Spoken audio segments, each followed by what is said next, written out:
ഞങ്ങളിവിടെ കൊച്ചിയിൽ വെച്ചാണ് കാണുന്നത്. വളരെ ഇല്ല വളരെ ആക്ഷനിലായിട്ട് കണ്ടതാണ് ഞങ്ങള്. വളരെ യാദൃശികമായിട്ട് ഞാൻ വേറൊരു പരിപാടിക്ക് പോകുന്നതിനിടയിൽ ഈ പറഞ്ഞ പോലെ അവിടുത്തെ ലോബിയിൽ വെച്ച് കാണുകയും അതെ അതെ അതെ ഏറെക്കുറെ ഞാൻ എപ്പോഴാ പിന്നെ അതൊക്കെ സെറ്റാക്കി ഞാൻ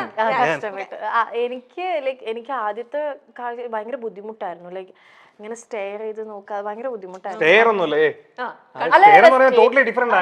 സ്റ്റെയറിംഗ് അല്ലായിരുന്നു, ഇടയ്ക്കിടയ്ക്ക് അപ്പൊ അത് കഴിഞ്ഞ് പിന്നെ ഞങ്ങൾ ഓൾറെഡി ഫേസ്ബുക്ക് ഫ്രണ്ട്സ് ആയിരുന്നു. അത് ഞങ്ങൾക്ക് അറിയില്ലായിരുന്നു, രണ്ടുപേർക്കും അറിയില്ലായിരുന്നു. അതായത് നമ്മൾ ഈ ഇൻഡസ്ട്രിയിലെ ആൾക്കാരെ റിക്വസ്റ്റ് അയക്കുമ്പോൾ അത് അക്സെപ്റ്റ് ചെയ്യും, അങ്ങനെ ആയിരിക്കണം. അല്ല എന്റെ സ്ക്രീൻഷോട്ട് എനിക്കറിയാം പിന്നെ റിക്വസ്റ്റ് വരുന്നത്. അപ്പം അങ്ങനെ പിന്നെ ഫേസ്ബുക്ക് മെസ്സേജ് ചെയ്തു. പക്ഷെ എനിക്ക് അന്ന് എനിക്ക് ഒട്ടും റേഞ്ച് ഇല്ല വീട്ടില്, BSNL ഒക്കെ ആയിട്ട്. അപ്പൊ ഇന്ന് അയച്ചു കഴിഞ്ഞാൽ 2 ദിവസം കഴിഞ്ഞിട്ട് എന്റെ റിപ്ലൈ കിട്ടുള്ളൂ. പിന്നെ ഞാനിങ്ങനെ വോൺ ചെയ്തു, നമ്പർ ചോദിച്ചു. അപ്പൊ ഞാൻ പറഞ്ഞു പ്രപ്പോസ് ചെയ്യരുത്, എനിക്കത് ഇഷ്ടമല്ലാന്ന് പറഞ്ഞു. അങ്ങനെ അപ്പൊ പിന്നെ നമ്പർ തന്നു. പിന്നെ പുള്ളി എല്ലാ പടവും ഫസ്റ്റ് ഡേ ഫസ്റ്റ് ഷോ കാണുന്ന ആളാണ്. ഞാനാണെങ്കിൽ എന്റെ വീട്ടിൽ അങ്ങനെ സിനിമയ്ക്ക് കൊണ്ടുപോവേ ഇല്ല. അപ്പൊ ഈ സിനിമാ പ്രാന്ത് ഉള്ളതുകൊണ്ട് എനിക്ക് കഥകൾ പറഞ്ഞു തരുന്ന രാഹുലാണ്. അല്ല, പ്രപ്പോസ് ചെയ്യില്ലെന്ന് എനിക്ക് ഒരു ഇത് കോൺഫിഡൻസ് കിട്ടിയതിന് ശേഷമാണ് നമ്പർ കൊടുത്തത്. പിന്നെ ഫ്രണ്ട്സ് ആയി. ഇഷ്ടമല്ല, ലൈക്ക് ഇതല്ല, എന്താണ്, പ്രണയം തുടങ്ങിയിട്ടില്ല. എന്നിട്ട് പിന്നെ കഥകൾ നമ്പർ പിന്നെ കൊടുത്തു ഞാൻ. എന്നിട്ട് ഞാൻ പറയുന്നു നമ്പർ തരാം, പക്ഷെ ഇല്ല. എന്നിട്ട് വേറൊരു കാര്യം കൂടെ ഞാൻ പറഞ്ഞു, നമ്പർ തരാം പക്ഷെ ഇങ്ങനെ പ്രപ്പോസലൊക്കെ ആണെങ്കിൽ ഞാൻ ബ്ലോക്ക് ചെയ്യും. അതും കൂടെ ഞാൻ പറഞ്ഞു. എന്നിട്ടാണ് നമ്പർ കൊടുത്തത്. ബ്ലോക്ക് ചെയ്യാൻ പറ്റില്ല, അയച്ച മെസ്സേജ് ഇട്ട് 2 ദിവസം കഴിഞ്ഞിട്ടാ. പിന്നെ ഈ സിനിമാ കഥകൾ അറിയാൻ വേണ്ടി വിളിച്ചു തുടങ്ങി. ഈ നന്നായിട്ട് കഥ പറയാൻ പറ്റും. അതില് ഭയങ്കര മിടുക്കനാണ് ഒരു ഇൻസിഡന്റ് തന്നെ. ശരിക്കും ലൈഫില് നല്ലത് ചീത്തയായിട്ടുള്ള എത്രയൊക്കെ കഥകൾ കേട്ടിട്ടുണ്ടാവുന്നറിയോ? അവന്റെ കഥകൾ തന്നെ ഇഷ്ടം പോലെ കേട്ടു. അല്ല, ഇനിയിപ്പൊ കേൾക്കാനിരിക്കുന്നതേ ഉള്ളൂ. ലൈഫ് ഒരുമിച്ചൊക്കെ നിങ്ങളുടെ ജേർണി തുടങ്ങിയിട്ടല്ലേ ഉള്ളൂ. ഇനി എന്തൊക്കെ കള്ളക്കഥകളും ഇങ്ങനെയുള്ളവരുണ്ടല്ലോ, ഇൻസ്റ്റന്റ് ആയിരിക്കും. നിങ്ങൾ എവിടെയാന്ന് ചോദിച്ചു കഴിഞ്ഞാൽ അവരുടെ ഭാഗത്തുനിന്ന് കഥ മേക്ക് ചെയ്ത് വരിക. അല്ലല്ല, എന്റെ ഭർത്താവും ഇതുപോലെ തന്നെ ഒരു ഡയറക്റ്റ് ചെയ്തിട്ടുണ്ട്. അപ്പം കഥ എഴുതാൻ ഉള്ള ആൾക്കാർ എന്റെ മോൾക്കും അതേ ഒരു ഇത് കിട്ടിയിട്ടുണ്ട്. നമ്മൾ പറയും ഇൻസ്റ്റന്റ് ആയിട്ടേ പിന്നെന്താന്നൊന്ന് ചോദിച്ചാൽ മതി, അവിടുന്ന് അങ്ങ് പൊയ്ക്കോളും. കഥ ഇങ്ങനെ വന്നോണ്ടേയിരിക്കും. എന്നിട്ട് രാഹുലിന് എപ്പോഴാ തോന്നി ഇവിടെ? അല്ലല്ല, ഇദ്ദേഹം വിട്ടു തരുന്നില്ലല്ലോ. ഇദ്ദേഹം വിട്ടുതരാൻ അതെനിക്ക് ഉറപ്പായിരുന്നു. നമ്മളൊരു സെൽഫ് കോൺഫിഡൻസ് ഉണ്ടല്ലോ എന്തായാലും. പക്ഷെ എന്ത് പറഞ്ഞ അവസാനം അങ്ങ് ഫ്ലാറ്റ് ആക്കിയത്? ഒന്ന് പറയൂ രാഹുൽ, കേക്കട്ടെ. എന്തിനാണ് ലാസ്റ്റ് ഫ്ലാറ്റ്? നേരത്തെ അവള് പറഞ്ഞ പോലെ തന്നെ ഞാനൊരു കഥ ഉണ്ടാക്കി, അത്രേ ഉള്ളൂ. അത് എന്ത് കഥയാ? ലാസ്റ്റ് ബ്രേക്കപ്പിന്റെ കഥ. ഞാൻ വിശ്വസിച്ചു. അതിലൊരു 30-40% സത്യമായിരുന്നു. ബാക്കി 60 ഞാൻ എന്റെ കയ്യിൽ നിന്നിട്ട് ഒരു കഥ. അതെ, ഞാൻ വീണു. ഞാൻ വിരിച്ചൊരു പാവ മനുഷ്യൻ. അപ്പൊ അതില് പെണ്ണ് എന്നെ ഇട്ടിട്ട് പോയി എന്നുള്ള രീതിയിൽ ഞാൻ ഇങ്ങനെ ഡൗൺ ആയി.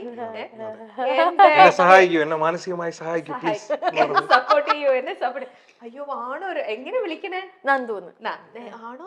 അന്നേ വിളിച്ചിരുന്നത് ആ പേരാണോ? ആണ്. കാരണം ഇവന്റെ അമ്മ അത്യാവശ്യം എന്റെ അടുത്ത് കമ്പനി ആയിരുന്നു. അപ്പൊ ഇപ്പഴും ഞാൻ പപ്പാമ്മന്ന് വിളിക്കുക. പപ്പാമ്മ നന്ദൂന്നാണ് വിളിക്കുക. അവന്റെ ഫ്രണ്ട്സ് മൊത്തം നന്ദൂന്നാ വിളിക്കുക. ആണ്. നാട്ടിലും വീട്ടിലൊക്കെ നന്ദുവാണ്. ഞാൻ ചിന്നു ആണ്. ലൈക്ക് അപ്പൊ പിന്നെ നമ്മൾ അങ്ങനെ തന്നെ വിളിക്കാൻ തുടങ്ങി. എന്നെ ക്ലോസ് ആയിട്ടുള്ള എല്ലാരും ചിന്നു എന്നാ വിളിക്കുക. അങ്ങനെ തന്നെ ഫ്ലെക്സ് നന്ദു. അവന് വട്ടം പേര്. അത് ഇത്രയും നാളായിട്ട് മാറിയിട്ടില്ല എന്നുള്ളതാണ്. ഈ ഇടയ്ക്ക് പോലും ഞാൻ ഈ പറഞ്ഞ പോലെ എൻ്റെ ഒരു ബ്രദർ ഉണ്ട്, വർഷങ്ങളായിട്ടോ. അപ്പം ഈ ഇടയ്ക്ക് പോലും ഞാൻ ഈ പറഞ്ഞ പോലെ പുള്ളിയുടെ ഫോൺ എൻ്റെ അടുത്തിരിപ്പുണ്ടായിരുന്നു. എന്തോ കാര്യത്തിന് ഞാനിങ്ങനെ കോൾ ചെയ്യാൻ എന്തിനാ പറഞ്ഞാൽ നോക്കുമ്പോൾ ഇപ്പോഴും ഈ ഫ്ലെക്സ് നന്ദു എന്നാണ് പേര്. ഫ്ലെക്സ് എന്ന് പറഞ്ഞാൽ എന്താ അറിയാലോ? എന്താ നമ്മുടെ ഫ്ലെക്സ്, ഹോർഡിങ്സ്, ഫ്ലെക്സ്. നിങ്ങളുടെ അടുത്ത് ഒരു കാര്യം പറഞ്ഞാൽ ഏകദേശം നാട്ടുകാരെ മുഴുവൻ അതുപോലെ അറിയിക്കുന്നത് കൊണ്ടാണ്. ഞാൻ ഏകദേശം ഒരു 6th 7th പഠിക്കുന്ന മുതല് ഞങ്ങളുടെ ചെമ്പകശ്ശേരി എന്ന് പറഞ്ഞൊരു സ്ഥലം. അപ്പം ആ ടൈമിൽ ഈ വിജയ് ഫാൻസ് എന്ന് പറയുന്നത് വളരെ എന്താ പറയാ ഭയങ്കരമായിട്ട് ഇങ്ങനെ കേരളത്തിലോട്ട് ഇങ്ങനെ കൂടിക്കൊണ്ട് വന്നുകൊണ്ടിരുന്ന ഒരു സമയമാണ്. വിജയ് എന്ന് പറയുന്ന ഒരു ആള് വരികയും ഞാൻ കടുത്ത വിജയ് ആരാധകനായിരുന്നു. അപ്പം ഞാനന്ന് 6th 7th എന്തോണ് എനിക്ക് എൻ്റെ ഓർമ്മ ശരിയാണെങ്കിൽ. അപ്പം ഞാനും എൻ്റെ ഒരു സുഹൃത്തും കൂടെ ചേർന്നിട്ട് ഞങ്ങളൊരു ഫാൻസ് അസോസിയേഷൻ സ്റ്റാർട്ട് ചെയ്തു. അപ്പം ജംഗ്ഷനിൽ ഏറ്റവും കൂടുതൽ ഫ്ലെക്സ് വയ്ക്കുന്നത് ഞങ്ങളാണ്. എവിടെ തിരിഞ്ഞാലും വിജയുടെ എല്ലാ 7th 8th അത്രേ ഉള്ളൂ. ഞങ്ങൾ ഈ സ്കൂൾ ബസ്സിനൊക്കെ തരുന്ന ഫീസ് അടിച്ചു മാറ്റിയാണ് ഈ ഫ്ലെക്സ് അടിക്കുന്നതും പരിപാടിയൊക്കെ. അങ്ങനെ വീണ പേര് ഫ്ലെക്സ് നന്ദു എന്നുള്ളത്. രണ്ടുപേരുണ്ട്, നന്ദു ഫ്ലെക്സ് നന്ദുവും നന്ദു വിജയ് ഫാൻസ്. ഇപ്പോഴും അത് അതേപോലെ തന്നെ ഉണ്ടെന്നുള്ളതാണ്. വിജയ് ഫാനാണ്, എല്ലാ വിജയ് പടം ഫ്ലെക്സ് അടിക്കാറില്ല, വിജയ് ഫാനാണ്. അല്ലാതെ തന്നെ വിജയ് ഫാനായിട്ട് പോകണം. ഓക്കെ ചിൽ. അപ്പൊ നമുക്ക് നമ്മുടെ ഈ ഒരു ഇന്നത്തെ ഈ ഒരു സുന്ദരനും നീയും സുന്ദരി ഞാനും, അല്ല സുന്ദരി ഞാനും സുന്ദരൻ നീയും. ഓക്കെ, അപ്പൊ അതില് സുന്ദരിയാണോ സുന്ദരനാണോ കൂടുതൽ സ്മാർട്ട്, അല്ലെങ്കിൽ കൂടുതൽ പരസ്പരം നന്നായിട്ട് മനസ്സിലാക്കിയിരിക്കുന്നത്? ഇപ്പൊ നിങ്ങളൊരു 6 ഇന്നേക്ക് ഇപ്പൊ ഒരു 7 വർഷമായിട്ടുണ്ടാവുമല്ലോ നിങ്ങളുടെ. 6 വർഷം കംപ്ലീറ്റിംഗ് ഉള്ളൂ, തുടങ്ങുന്നേ ഉള്ളൂ. ഓക്കെ, അപ്പൊ എനിവേ അപ്പൊ 6 ഇയേഴ്സ് കംപ്ലീറ്റ് ചെയ്തു. 6 ഇയേഴ്സിൽ നിങ്ങൾ പരസ്പരം എത്രത്തോളം മനസ്സിലാക്കിയിട്ടുണ്ട്, അറിഞ്ഞിട്ടുണ്ട് എന്നൊക്കെ അറിഞ്ഞിട്ടുണ്ടെന്നുള്ളത് ചെറിയൊരു ടെസ്റ്റ് ചെയ്യാൻ പോവാണ് കേട്ടോ. ചെറിയൊരു റൗണ്ട്. ഓക്കെ, ഈ റൗണ്ടില് തെറ്റിച്ചിട്ട് ആൻസർ പറഞ്ഞു കഴിഞ്ഞാൽ ചെറിയ പനിഷ്മെന്റ് ഒക്കെ ഉണ്ടാവും കേട്ടോ. ചെറുതായിട്ട് നമുക്ക് അഫോർഡ് ചെയ്യാൻ പറ്റുന്ന പനിഷ്മെന്റേ ഉള്ളൂ. പക്ഷെ കറക്റ്റ് ഉത്തരം പറഞ്ഞു കഴിഞ്ഞാൽ നിങ്ങൾക്ക് അഫോർഡ് ചെയ്യാൻ പറ്റാത്ത അത്രയും നല്ല കുറെ ഗിഫ്റ്റ് നമ്മൾ തരുന്നുണ്ടാവും. നിങ്ങൾക്ക് അഫോർഡ് ചെയ്യാൻ പറ്റാത്തൊന്നുമല്ല, ഞാൻ കുറച്ച് മസാല ഇട്ട് പറഞ്ഞതാ. ഓക്കെ, അപ്പൊ നമ്മുടെ ഫസ്റ്റ് റൗണ്ട് എന്ന് പറയുന്നത് ഞാനൊരു പിക്ചർ കാണിക്കും. ഞാനല്ല, നിങ്ങൾ ഒരാൾ അങ്ങോട്ടും ഇങ്ങോട്ടും പിക്ചർ കാണിച്ചു കൊടുക്കണം. എന്നിട്ട് ആ പിക്ചർ കണ്ടിട്ട് അത് എന്താന്ന് മറ്റേ ആളത് ആക്ടിങ്ങിലൂടെ, ചുണ്ടുകൾ അനക്കരുത്, ആക്ടിങ്ങിലൂടെ അതെന്താ സംഭവം എന്ന് പറയണം. ഓക്കെ, 1 മിനിറ്റ് സമയത്തിനുള്ളിൽ ആക്ട് ചെയ്ത് കാണിക്കണം. പനിഷ്മെന്റ് നമുക്ക് ഇവിടെ പെയിന്റിംഗ് കിടക്കാണ്, നിങ്ങളെ കൊണ്ട് പനിഷ്മെന്റ് ആക്ടിവിറ്റി ചെയ്യിക്കാന്നുള്ളതല്ല, ചെയ്യിക്കാന്നുള്ളതാണ്. പക്ഷെ ശ്രീവിദ്യ നല്ലൊരു ആക്ടറാന്ന് ഓൾറെഡി പ്രൂവ് ചെയ്ത് കഴിഞ്ഞു. ഇദ്ദേഹം നല്ലൊരു ഡയറക്ടർ ആണെന്നാണ് പ്രൂവ് ചെയ്തിരിക്കുന്നത്. നല്ലൊരു ആക്ടറും കൂടെ ആണോ എന്ന് ടെസ്റ്റ് ചെയ്യാൻ വേണ്ടിട്ട് ആദ്യത്തെ സംഭവം ഞാൻ രാഹുലിന് തന്നെ കൊടുക്കുകയാണ്. രാഹുൽ ഇത് കാണുക, ഒരു രീതിയിലും ഇത് ഞങ്ങളെ ചീറ്റ് ചെയ്യരുത്, കാണിച്ചു കൊടുക്കരുത് കേട്ടോ. ഇത്രയും ക്യാമറ വെച്ചിട്ട് ഞാൻ എങ്ങനെ ആക്ട് ചെയ്ത് കാണിച്ച് ശ്രീവിദ്യയെ കൊണ്ട് പറയിപ്പിക്കണം എന്താ സംഭവം. ഇതെന്താ ശരിക്കും അതല്ലേ ഞാൻ ഉദ്ദേശിക്കുന്നത്? അതന്നെ, അവർക്ക് പറയല്ലേ എന്താന്നൊന്നും മിണ്ടരുത്, ഒരു ക്ലൂവും കൊടുക്കരുത്. അഭിനയിച്ച് രാഹുലിന്റെ അഭിനയ മികവാണ് ഞങ്ങൾ ഇവിടെ കാണാൻ പോകുന്നത്. Okay, come on Rahul, ready? ശ്രമിക്കൂ, പിന്നെന്താ. നല്ലൊരു ഡയറക്ടർ, എത്ര പേരെ കൊണ്ട് അഭിനയിപ്പിക്കാനുള്ള ആളാണ്. ഞാനല്ല അഭിനയിച്ച് കാണിക്കുന്നത്. അതെ, ചെയ്യൂ. തുടങ്ങിക്കോ.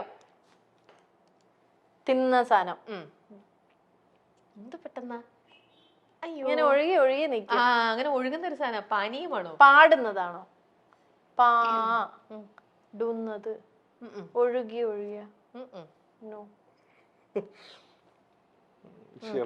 ഇതൊരു പഴത്തിന്റെ പേരാണ്.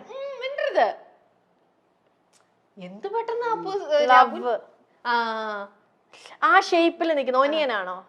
ഒനിയൻ പഴല്ലേ, ആപ്പിൾ ആണോ? എനിക്ക് മനസ്സിലായില്ല. നീ ഇങ്ങനെ ചോദിച്ചു കഴിഞ്ഞാൽ ഞാൻ എന്ത് പറയും? പെട്ടെന്ന് ആൻസർ ചെയ്യാം. രാഹുൽ കറക്റ്റ് ആയിട്ട് തിന്നുന്ന സമൂസയാണോ? മനസ്സിലായിട്ടില്ല. തിന്നുന്ന സമൂസ. സമൂസ. ഇത് കൊറേ സമൂസ ഉണ്ട്, അതാ നീ കൊറേ കാണിച്ചു. പാട്ടിന്റെ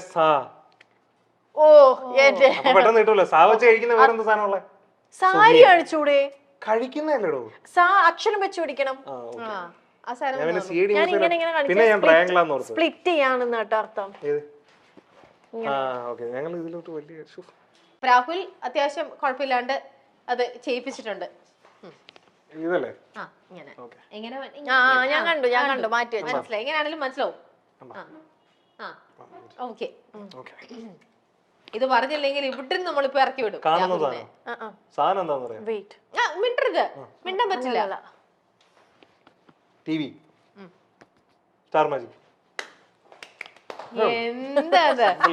എന്താ ഇങ്ങനത്തെ ചോദ്യങ്ങളൊക്കെയാണ് ഉണ്ടാക്കിക്കൊണ്ട് വരുന്നത്. ഇനി അടുത്തത് വീണ്ടും ശ്രീവിദ്യയുടെ ടേൺ ആണല്ലോ. ഞാൻ പിടിക്കാം. ശ്രീവിദ്യ പിടിക്കുക, രാഹുൽ പറയാ. എല്ലാം വളരെ ഈസിയാ. കഥകളിയാ? ആണ്ട് കിടക്കണോ? ഈ സ്പൈഡർമാൻ ആണോ? അതന്നെ.